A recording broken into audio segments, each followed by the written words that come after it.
take the pound from him and give it to the one who has 10 pounds. Once again, my condolences to the family members, children, spouses, grandchildren, and great-grandchildren of Beech. I just visited 3 times only in the past few months when she called the office. And the last time that I visited her, she received everything possible in the church. I pray by myself, saying all the prayers for the sick, bless for the dying, commendation of the soul, and also gave her the apostolic pardon, which is only reserved to those who are about to die. The pardon by the authority of the Pope, all the sins that a person might have committed and might have forgotten to confess, and also the apostolic pardon includes the cancellation of the temporary punishment, which we as Catholic Church believes after our death, we have to go through purgatory, the purification time before we enter heaven. That purification period of time is removed with the apostolic pardon. That means a person can go to heaven straight. But however, it is our tradition to offer the Holy Eucharist for the repose of the soul, the funeral mass, which not only benefit the departed soul, but for all of us who participate in this liturgy. Today I chose the reading from the Gospel, the parable of the stewards. And if you pay attention why I chose, you should understand. She worked for a bank for many years, for serving the people, and particularly maybe in many conversations, she must have also given good advice whomever she was meeting. Jesus gave so much details about this parable, and why is he doing that? And the gospel writer Luke particularly mentioned the context of this parable. They were in Jericho and going to Jerusalem, a few miles away from Jerusalem, and he was heading to Jerusalem to go and suffer and die. And thus on the way he said this parable of the stewards, giving money to invest and later on collected by their king, and those who do not, the one who did not do a good job was punished.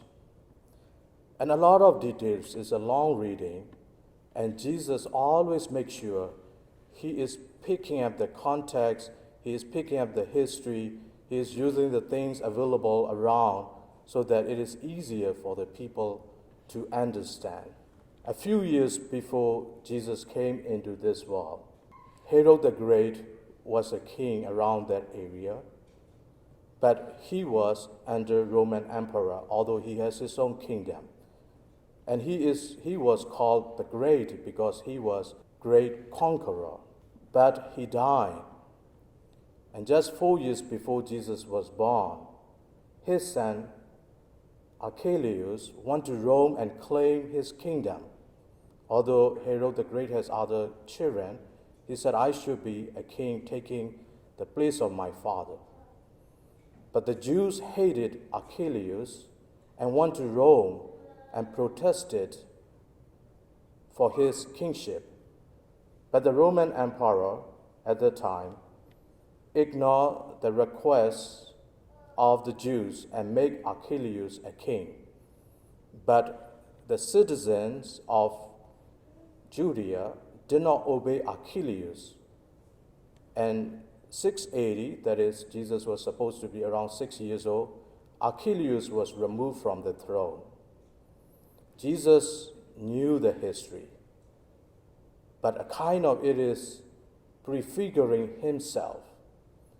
So whenever a king died at that time under Roman emperor, a successor, although they can be king in their own territory, they still need to go to Rome to the emperor for their coronation, for their approval, for the confirmation of their authority, their kingship. And this story is given in that context A king is going to somewhere to claim his kingdom. And as he left, his servants to invest and to multiply. But if you look at the whole story, at the end, just now we read, "But as for these enemies of mine who did not want me to be the king over them, bring them here and slaughter them in my presence." Kind of harsh. We think that Jesus is a loving kindness, a very loving, kind preacher. But here, his parable ends with killing, slaughtering his enemies. And a kind of just opposite of what happened to Archelaus, because Archelaus was removed from the throne because of the rebellious citizens. But here Jesus is saying, I won't be like Archelaus. I will have my kingdom and I will conquer over my enemies. Today when we think of Beech and give our tribute in the best way we can with our faith and liturgy, she told me about her sickness and not able to come for Sunday Mass and so on. But she said she continued to watch the Mass and say the Rosary, and just now we just pray the Rosary. And here, when we think of honoring somebody, we must also not only just honoring through our lips. The best honor is by imitating some of her outstanding virtues. We know from her life was not always with roses. There were tough times to raise children by herself and to move from one place to another, from one job to another, although she stayed in those jobs very long, serving the community, particularly having this opportunity to meet so many people and to do a lot of conversation and talk. Many of you know her better than me. And here, one thing that we learn as a Christian is when we hear the word disciple, in Hebrew, the disciple means the one who learns. And if you look at the full gospel, the disciples of Jesus, the apostles of Jesus, did not call Jesus Savior. They call him Rabboni, Master, Teacher. That is what Jesus was. He was a teacher, and those who want to follow him is a student. And student for lifelong, because we never have enough time to really understand the role of God in our life. Whenever I'm thinking of the people that I am privileged to honor at the funeral services, and within hardly 1 week, hardly 2 weeks, we have 3 funerals in this parish, and all of them were born in 1930s. And all these 3 great women that we honor in this church, one particular thing that I saw was they were so faithful to their faith. They all were hard workers. They were so involved in community life through their work and through the community here. And in their 80s, they died. But I'm thinking of my generation in 1960s and 70s. From now on, when we are in that age range, in our 80s, when we die, will we find that type of character and virtues that people will recognize at our funerals? Because we see the decline of generations, hard work, family values, faith-based life. Morris, one of the scholars of Bible, he said, in the Christian life, we do not stand still. We use our gifts and make progress, or we lose what we have. That is what we see in today's gospel. When the gifts is given, and among the gifts, the best gift that God has given us is the gift of faith. But once we receive, it doesn't multiply by itself. We need hard work. We need to live that faith. Because as Morris said, it doesn't stand still. Whether we will lose it or we will multiply it. The time we are given on this earth is the time we invest for the next life. The moment of our death is the moment we will be surprised to see the master asking for the interest. Beech must have understood better than any one of us, working decades at the bank, having conversation with people she knew or sometimes she may not know, but having conversation, and must have given good suggestions to many friends what to do with their money. But more so, not only these temporal goods, which she cannot take with her, the gifts that God has given, her dedication to her children first for many years, tough as a mother, raising them, providing the roof over them and the food on the table. And later on, she extended her home here just for the sake of grandchildren. She did not need that extra large sitting room, but when they visit, they may have a bigger place to play around. She extended dedication to family life, understanding the values of family. And all these gifts that God has given, she understood as someone who worked at the financial institute, understanding how important it is not to lose what you have, but multiply.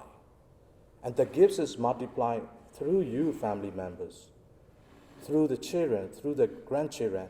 That gifts that she had it, she invested throughout her life, and now you have the fruits of that gifts, and you cannot lose it. So as children, ask yourself, what have you received best from your mother? Apart from every common people would say a mother's love, care, love, that everybody has. But something special that you can say, Father David, you don't have this from your mother, but I have it. Think of that. And multiply it through your own family members, through your children, through your grandchildren and the extended family members. Because the time that we live on this earth is the time God has given to invest. If you do not invest your time with your family, with your God, with your boss, which is our God, we will be in trouble at the moment of our death. I believe whenever I ask people why they receive this last rite, particularly with the apostolic pardon, one common thing that you will always hear, no matter what had happened in their life, if somebody received last rite before they die and received this apostolic pardon, they have faith that God will not abandon them at the moment of their death.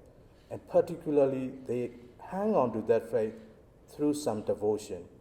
And in her case, in the case of Bonita, in the case of Roberta, that I had a funeral a few days ago, all of them share the same thing. That is their trust in their prayers, particularly the meditation of the rosary. They pray the rosary, and no matter what challenges they had, no matter how far they have gone away from God, those people who did that, they have that privilege of receiving all the forgiveness possible before they die. And thus, that is one way we see in these great people how they invest their time. Yes, as someone who is homebound, you can spend all the time on YouTube or all the time on TV or news or anything. But that won't help. But these people, when they are at home for many years or a few years, they invest their time in prayer. And that prayer helps them in their last moment. So let us today, as we honor her for all the good things that she has done at workplace or in the community, or in the family, one thing that we should take away is her prudence, especially working in a financial institute. The prudence, what you have got, you cannot lose it.